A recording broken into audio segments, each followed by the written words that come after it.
लेकिन ये लोग बोलते हैं B team, C team, D team, what is this. और ओवैसी साहब के पास 13 करोड़ का प्रॉपर्टी है, ये लोग बोलता है कि बिक गया, किसी का बाप का ताकत नहीं जो ओवैसी को खरीद लेगा। दफा 12 universal declaration of human rights क्या बोलता है? Article 12 that we should protect humanity. तो मोदी जी क्या बोलते? सबका साथ, सबका विकास, सबका विश्वास।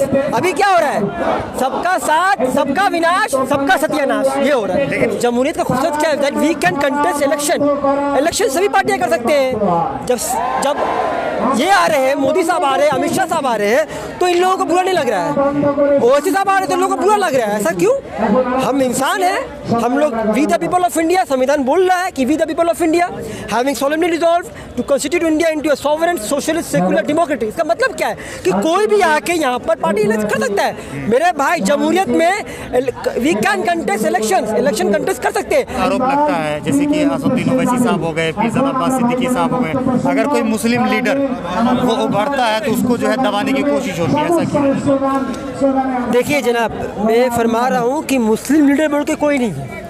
हम लोग इंसानियत के लिए लड़ रहे हैं। सबसे बड़ी बात ये है, कोई भी लीडर खड़ा होता है, हमारा संविधान हमें हक देता है कि यहाँ पर कोई भी पार्टी इलेक्शन कर सकता है। जमहूरियत का खूबसूरत क्या है? जमहूरियत का खूबसूरत क्या है? That we can contest election सभी पार्टियां कर सकते हैं।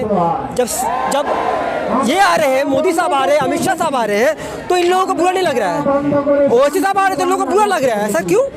हम इंसान हैं, हम लोग we the people of India, संविधान बोल रहा है कि we the people of India having solemnly resolve to constitute India into a sovereign socialist secular democracy. इसका मतलब क्या है? कि कोई भी आके यहाँ पर पार्टी इलेक्ट कर सकता है। मेरे भाई, जमहूरियत में we can contest election contest कर सकते हैं। लेकिन ये लोग बोलते हैं B team, C team, D team, what is this.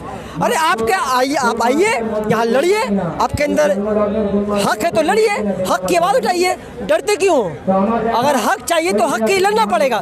हम लोग हक की आवाज़ उठाते तो इन लोगों को बुरा लगता है, बी टीम, सी टीम। नहीं भाई, आप लड़िए, आपके अंदर काबिलियत है तो आप हराइए। तो ये लोग डरते हैं। ये leader, no one is a leader for Muslims, no one is leader for Muslims. We are living in a sovereign state. Sovereignty is the sense of our state.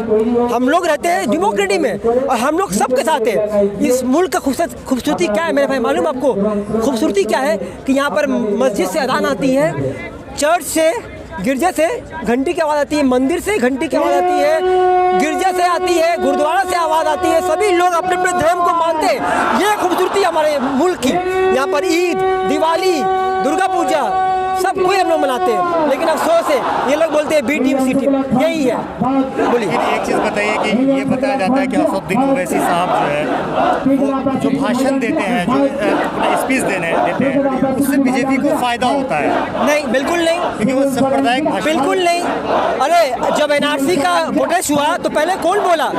NRC का CAA का जब हुआ तो पहले ओवैसी साहब ने बोला। ओवैसी साहब ने क्या कहा? हमने जिन्ना का टू नेशन थ्योरी को ठुकराया, हमने जिन्ना का टू नेशन थ्योरी को ठुकराया, हमने जनाब मौलाना अब्दुल कलाम साहब, आज़ाद साहब की उस जुमले को अपनाया कि इस मुल्क में हिंदुज़म का 4000 साल का ताल्लुक है और इस्लाम का 1000 साल का ताल्लुक है। इन्होंने ये कहा, हमने इस मुल्क को अपनाया है, हमने अपना खून सींचा है, ये हमारा मुल्क है। लेकिन ये लोग आके बोलते हैं ओवैसी साहब ने पेपर को फाड़ा।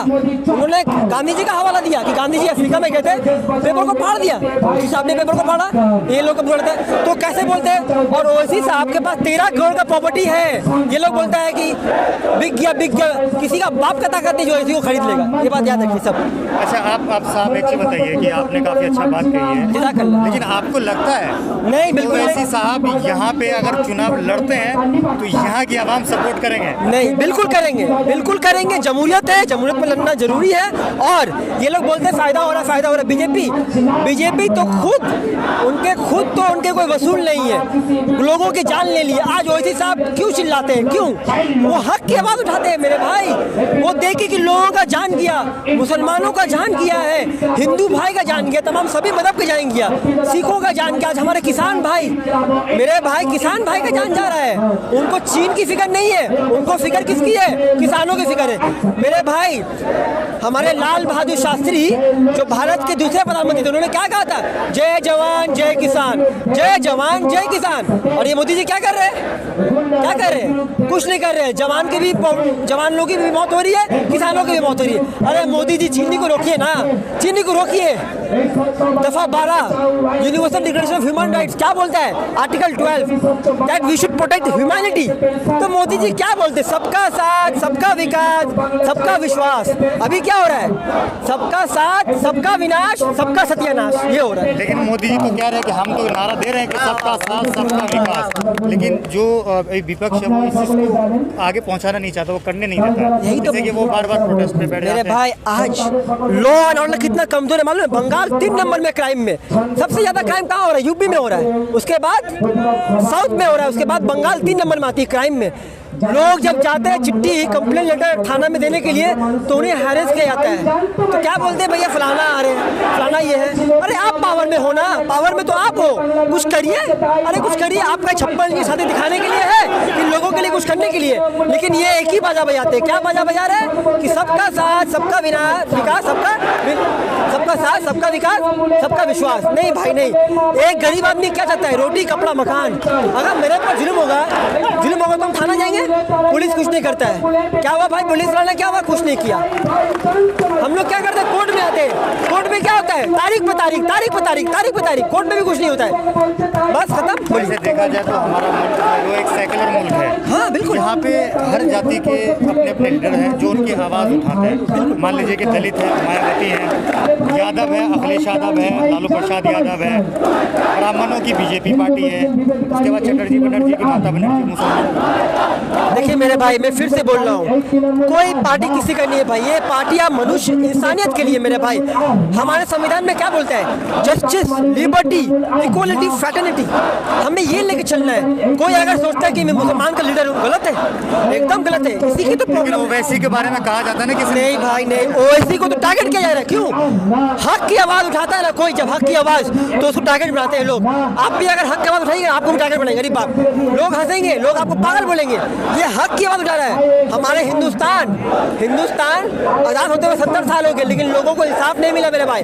आज ओवैसी लेके इंसाफ लेके आ रहा है तो इन लोगों को बुरा लग रहा है। इन लोग आज हमारे पार्लियामेंट में उन्होंने तो आवाज उठाते हैं तो ये लोग भी कमेंट करते हैं कि ऐसा बोल रहा, वैसा बोल रहा, वोट कटवा। नहीं, ये हक की आवाज उठा रहे। इसीलिए बाबा साहब अम्बेडकर ने क्या कहा?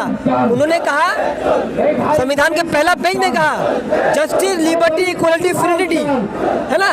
और उन्होंने क्या कहा कि अगर तुमको हक चाहिए तो हक के लिए लड़ना पड़ेगा। और आपको मालूम है बाबा साहब अम्बेडकर जब स्कूल में पढ़ा करते थे तो बच्चों उनसे बात नहीं करते थे, उनसे मिलते नहीं थे। क्यों? क्योंकि वो शेड्यूल कास्ट, छुआछूत है। ये बात थी। बोलिए। लेकिन ओवैसी को तो देश का दूसरा झंडा कहा। नहीं, मैं अभी आपको कहा कि हम लोगों ने जिन्ना का पैगाम को ठुकराया। हमने जनाब मौलाना अब्दुल कलाम साहब आजाद की उसको अपनाया, उनके जुल्मों को अपनाया। उन्होंने क्या कहा कि तुम हिंदुस्तान में रहना है तो हमें हिंदुस्तान में रहना है। हमने हिंदुस्तान को अपनाया। उन्होंने कहा कि हिंदुओं का इस मुल्क से 4000 साल का ताल्लुक है और इस्लाम का 1000 साल का ताल्लुक है। उन्होंने सभी को लेकर चला। तो हम लोग जिन्ना को ठुकराया। जिन्ना क्या है? भगाया हम लोगों ने नेताजी सुभाष चंद्र बोस की जुमलों को अपनाया। तुम आज़ादी मांगने से नहीं मिलती है मेरे भाई, छीनने पड़ती है। अच्छा, आपसे आखिरी सवाल। बोलिए। जो दिल्ली में जो किसान प्रोटेस्ट कर रहे हैं कृषि बिल के विरोध में, उस पर आप क्या कहना चाहेंगे? किसान प्रोटेस्ट कर रहे हैं कृषि बिल के लिए, उन्होंने अपना हक की लड़ाई कर रहे हैं। क्यों? किसान क्या चाह रहे हैं? किसान का क्या है कि लोगों के लिए अनाज उगाते हैं, वो लोगों के लिए खाने पीने के लिए। आज जो मोदी जी खा रहे टेबल में खाना, इतना आराम से बैठ के खाते हैं। मैं खुद खाता हूँ, आप भी खाते हैं। किसके वजह से? किसानों के वजह से। किसान आज अगर नहीं होता तो आज हम लोग भूखे मरते। आपको मालूम है बंगाल में लोगों को खाना नहीं मिला, यहाँ पर फैमिन हुआ। फैमिन मतलब अनाज नहीं हो रहा है, लोग मर रहे हैं यहाँ पर। आज वही किसान की वजह से हम लोग जिंदा मेरे भाई। तो किसान देख रहे हैं कि मोदी जी लोगों के हक छीन रहे हैं और प्रोटेस्ट करना जमहूरियत में ये हमारे संविधान क्या बोलता है? Article 19 clause A, B, C, D, we can protest. उसके बाद आर्टिकल 15 है, आर्टिकल 25 है। आर्टिकल क्या है? आर्टिकल आपका ये आ रहा है 26, हम लोग प्रोटेस्ट कर सकते हैं। उसके बाद आर्टिकल 51 क्लॉज क्या बोल रहा है? That we we should protect our fundamental right. We should respect the national flag and anthem. What is your name? What is your name? My name is Advocate Ali Fahad Khan. बहुत बहुत शुक्रिया। जिताक।